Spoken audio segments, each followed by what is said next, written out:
দৰ্শনকাৰী যিমান অপৰাধী দৰ্শনকাৰীসকলক উৎসাহিত কৰা সেই ব্যক্তিসকল তাতকৈ বেছি অপৰাধী। শিখা শৰ্মাই আজি অসমত দৰ্শনৰ সংখ্যা বৃদ্ধি কৰিছে আৰু এই দৰ্শন কাণ্ডবিলাক বিশেষকৈ হিন্দু সম্প্ৰদায়ৰ বা অমুছলিম সম্প্ৰদায়ৰ মাজত সংঘটিত হৈছে।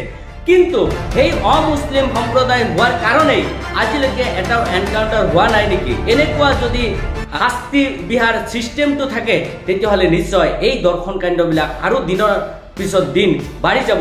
এই খবৰটো খুবেই ডাঙৰ খবৰ আপোনালোকলৈ লৈ আহিছো। আহক সেই খবৰটো কি আছিল এয়া চাওক। ডাঙৰ খবৰ লৈ অহাৰ চেষ্টা কৰিছো ৰাজ্যত আৰু তাৰ পাছত এটাৰ পিছত আনটাকৈ এনেকুৱা জঘন্য আৰু বৰ ঘটনা পোহৰলৈ আহিছে। এইবাৰ এইখন অসমতে পূজাৰীয়ে ভয়ংকৰ ঘটনা সংঘটিত কৰিছে। এগৰাকী নাবালিকাৰ সৈতে কেইবাদিন ধৰি অসমত এনেকুৱা এটা পৰিস্থিতিৰ সৃষ্টি হৈছে। আমি ছ'চিয়েল মিডিয়া অপেন কৰিব নোৱাৰো, আমি কোনো চেনেল অপেন কৰিব নোৱাৰো। প্ৰত্যেকটো চেনেলত কেৱল মাত্ৰ কোবাই বজাই আছে যে বিগ ব্ৰেকিং নিউজ। আজি বোলে অমুক ঠাইত দৰ্শন, কালি বোলে অমুক ঠাইত দৰ্শন, পৰহি বোলে বেলেগ এটা ঠাইত দৰ্শন। এই যে যিটো দৰ্শন কাণ্ড সংঘটিত হৈ আছে, বিশেষকৈ কলিকতাৰ সেই মমিতা কাণ্ডৰ পিছৰ পৰাই এনেকুৱা চলিছে যেন এইটো বজাৰৰ পণ্য বস্তু হৈ পৰিছে। যিকোনো মুহূৰ্তত যিকোনো ঠাইত দৰ্শনৰ এটা প্ৰভাৱ দেখা গৈছে। আজি কিয় ইমান দৰ্শন কাণ্ড সংঘটিত হৈছে? কিয় আমাৰ মানুহবোৰ ইমান বুৰ্বকৰ পৰা বুৰ্বকৰ ফালে গুচি গৈছে? ইমান অজ্ঞানৰ পৰা অজ্ঞানতাৰ ফালে গুচি গৈছে? মানুহ বন্য প্ৰাণীৰ দৰে কিয় হৈ পৰিছে? এই সকলো কথা মই আপোনালোকক কম। আপোনালোকে সম্পূৰ্ণ ভিডিঅ'টো চাব আৰু ভিডিঅ'টো যিমান দূৰ পাৰে শ্বেয়াৰ কৰিব। এই দৰ্শন কাণ্ডবিলাকৰ মূলত আছে আচলতে কিছুমান মুখাদাৰী নেতা, পালি নেতা। এই দৰ্শন কাণ্ডৰ আঁৰত আছে কিছুমান শিক্ষিত ব্যক্তি, যিসকলে কেৱল মাত্ৰ নিজৰ মুনাফা আদায়ৰ কাৰণে এই কৰ্মবিলাক কৰি আছে, এই কামবিলাক কৰি আছে।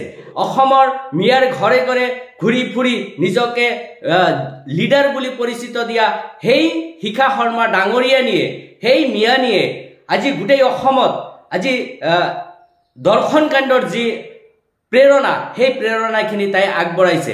এইকাৰণে আগবঢ়াইছে, তাই এষাৰ কথা স্পষ্টভাৱে কৈছে যে হিন্দুৱে হিন্দুৰ ছোৱালী দৰ্শন কৰিলে আপত্তি কি, কিন্তু মুছলমানে কিয় হিন্দুৰ ছোৱালী দৰ্শন কৰিব? এয়া অতি লজ্জা পাইছো, লাজ পাইছো যে এজনী মাতৃ হৈ, এজনী মহিলা মানুহ হৈ এই কথাখিনি তাইৰ মুখেদি কেনেকৈ ওলাবলৈ সক্ষম হলে? কোনোবাই তাইৰ ছোৱালীজনী হিন্দু বুলিয়ে তাইৰ ছোৱালী হিন্দুসকলৰ হাতত তুলি দিব, এইটো কেতিয়াবা হ'ব পাৰে জানো? আৰু এনেকুৱা কিছুমান উচতনিমূলক বক্তব্যৰ কাৰণে আজি দেখা গৈছে যে ধিঙত যিটো কাণ্ড হৈছিল, ধিঙৰ কাণ্ডটো হোৱাৰ লগে লগে হাজাৰ হাজাৰ মুছলমান মানুহ ওলাই আহিছিল। ওলাই আহি সেইজন যুৱকৰ উপযুক্ত শাস্তি হ'ব লাগে বুলি প্ৰতিবাদ কৰিছিল। তাৰ পিছদিনাই হয়তো সেইজন ল'ৰাক হত্যা কৰা হৈছিল, নাইবা পানীত ডুবাই মাৰা হৈছিল।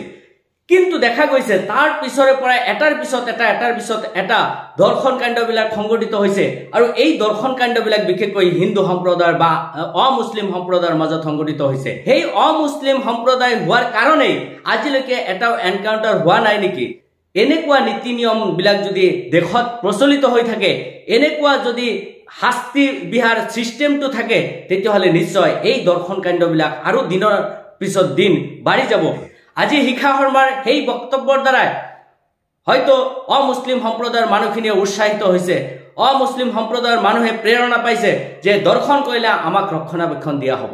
গতিকে আমি এটাই আহ্বান জনাইছো যে আজি যদি নগাঁও ধিংকাণ্ডৰ অপৰাধীক হত্যা কৰা হৈছে, আমি আনন্দিত হৈছো যে তেওঁ এটা জঘন্য কাণ্ডৰ লগত জড়িত হৈ আছিল। হয়তো তাতে বহুতো যুক্তি আছিল, সেইজন ল'ৰাই কিমান দূৰ ভুল কৰিছে, কিমান দূৰ কৰা নাই, হয়তো একো জাজ নকৰাকৈ তেওঁক হত্যা কৰা হৈছে।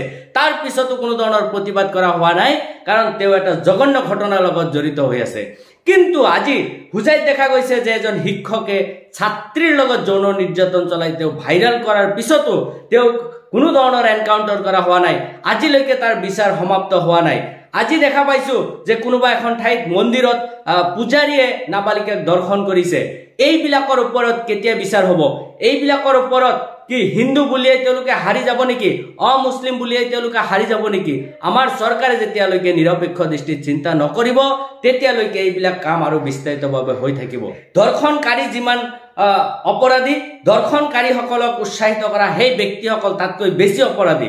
গতিকে এই ব্যক্তিসকলক প্ৰথমত চিনাক্তকৰণ কৰিব লাগে আৰু বিশেষকৈ আমি নাম উল্লেখ কৰি দিছোঁ যে শিখা শৰ্মাই আজি অসমত দৰ্শনৰ সংখ্যা বৃদ্ধি কৰিছে কাৰণ শিখা শৰ্মা যদি তেনেকুৱা মন্তব্যবিলাক নিদিলেহেঁতেন হয়তো আজি ধিং কাণ্ডৰ তাতে সমাপ্ত হ'লহেঁতেন ধিং কাণ্ড হোৱাৰ লগে লগে তাক এনকাউণ্টাৰ কৰাৰ পিছতো কিয় বাৰে বাৰে এনেকুৱা কামবিলাক কৰিবলৈ সাহস পাইছে এটাই সাহস যে অমুছলিম সম্প্ৰদায়ৰ হ'লে তাতে কোনো শাস্তি নহয় আৰু যাৰ বাবে আজি মুছলিম সম্প্ৰদায়খিনিৰ মাজত দৰ্শনৰ প্ৰকোপ দিনে দিনে বৃদ্ধি পাইছে আৰু বিশেষকৈ আমি আহ্বান জনাইছোঁ আমাৰ জনসাধাৰণে যাতে কোনো ধৰণৰ বিপথে পৰিচালিত নহয় এনেকুৱা দ্বিমুখা থকা নেত্ৰী বা নেতাবিলাকৰ পিছে দৌৰ নিদিয়ে তেতিয়াহ'লে আমাৰ কিন্তু যথেষ্ট সমস্যাৰ সন্মুখীন হ'ব আমি সচেতন হ'ব লাগিব